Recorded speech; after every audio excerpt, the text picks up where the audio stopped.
অপূরণীয় ক্ষতি হলো, যে ক্ষতি পূরণের কোনো সুযোগ নেই।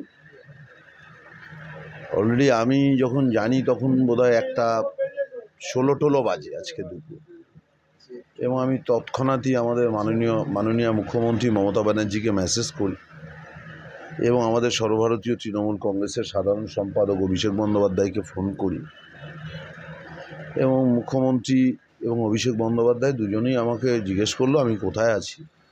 আমি একটু নিউ ব্যারাকপুর ছিলাম। বললো এখনই তুমি পরিবারের পাশে গিয়ে দাঁড়াও। তো আমি সঙ্গে সঙ্গেই চলে এসেছি নেত্রীর নির্দেশ অনুযায়ী। যথারীতি আমাদের দলের আরও যারা মন্ত্রী আছেন, সাংসদ আছেন, তারাও বিকেলবেলা অনেকে আসবেন, আর একটু পরে তারা সবে শুনলেন, একজন এক জায়গায় বেরিয়ে গেছেন। তো হাজি নুরুল অ্যাকচুয়ালি আমার সাথে সম্পর্কটা অত্যন্ত আন্তরিক সম্পর্ক ছিল, এবং মানে বন্ধু বিশেষ। ও এমএলএ না এমপি, আমি এমএলএ না সভাধিপতি, এটা ইম্যাটেরিয়াল আমাদের কাছে। ছোটবেলার বন্ধু, এবং ওর সাথে আমার পরিচয় 1996 সাল থেকে। ও তখন বারাসাতের যুব কংগ্রেসের সংসদীয় যুবর দায়িত্বে ছিল, পরবর্তীকালে তৃণমূল কংগ্রেস। ও বারাসাতের সংসদীয় জেলার সভাপতি, আমি বসিরহাটের সংসদীয় জেলার যুব সভাপতি। এই নিয়ে বহু মিছিল মিটিং, তখন গোপাল মুখার্জি আমাদের জেলার লিডার, রঞ্জিত পাঁজা, সেই সময় থেকেই চিনি। এবং সেই সময় এই তল্লাটে, এই ছোট জাগুলিয়া, কদম্বগাছি, এই বয়রা গ্রাম, এটা সিপিএমের তখন দুর্ভেদ্য ঘাঁটি ছিল। মানে মারপিট হতো না এমন কোনো দিন নেই, সিপিএমের সেই সন্ত্রাস। এবং সেখানে হাজি নুরুল ব্যক্তিগতভাবে ও আক্রান্ত, ও সিপিএমের হারমাদদের ভোজালির কোপ, হেঁসোর কোপ ও পর্যন্ত খেয়েছে। আমি এগুলো সব কিছুই ওর মুখ থেকেই আমার শোনা। হঠাৎ করে 2009 সালে, তার আগে ওখানে লোক স্থানীয়ভাবে পঞ্চায়েতে দাঁড়াতো। 2009 সালে মুকুল রায়ের মাধ্যমে মমতা বন্দ্যোপাধ্যায় ওকে এবং আমাকে ডাকে, এবং সেই সময় মমতাদি আমাকে দলের সিদ্ধান্তটা জানায় যে নারায়ণ, আমি চিন্তা করেছি যে ওকে বসিরহাটে পার্লামেন্ট থেকে দাঁড় করাবো, তুমি ওর ইলেকশন এজেন্ট হবে। ও তো বসিরহাটটা অত ভালো চেনে না, নতুন। সেই থেকেই আরও একটু নতুন উদ্দীপনা নিয়ে আমরা দুজনে বসিরহাটটাকে আমরা সাজিয়েছিলাম।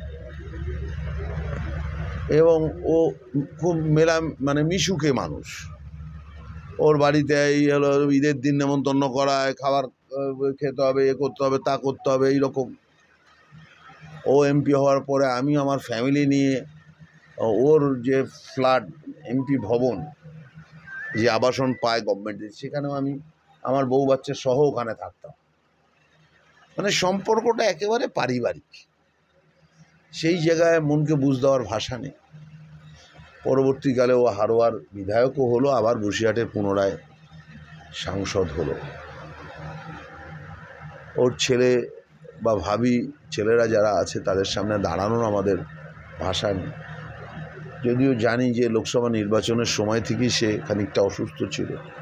পরবর্তীকালে সিচুয়েশান দিন দিন আরও ডিটেরিয়েট করে। দল সবসময় ওর পাশে ছিল। ওর নেত্রী এবং আমাদের লিডার অভিষেক বন্দ্যোপাধ্যায় সবসময় খোঁজ খবর নিত। স্থানীয় পর্যায়ে বিশেষত ওর বন্ধু ছিল নুরুল হক, বিশেষ বন্ধু। তারপরে সবাই আছে এখানে, আশাদ আছে, সবসময় খোঁজ রাখতো, হালিমারা, বাবলুরা সবসময় খোঁজ খবর নিত। ছেলেরাও, রবি তো খুবই ভালো ছেলে, আমার সাথে সবসময় যোগাযোগ থাকতো। অপূরণীয় ক্ষতি হলো। দলের পক্ষ থেকে আমাদের দায়িত্ব যে ও নেই, ওর পরিবার যাতে ভালো থাকে, সুস্থ থাকে, প্রয়োজনে তাদের পাশে থাকা। এবং হাজি নুরুল যে টাইপের মানুষ ছিল, সবার সাথে মিশত, এবং ও একদম নিম্ন মধ্যবিত্ত পরিবারের ছেলে।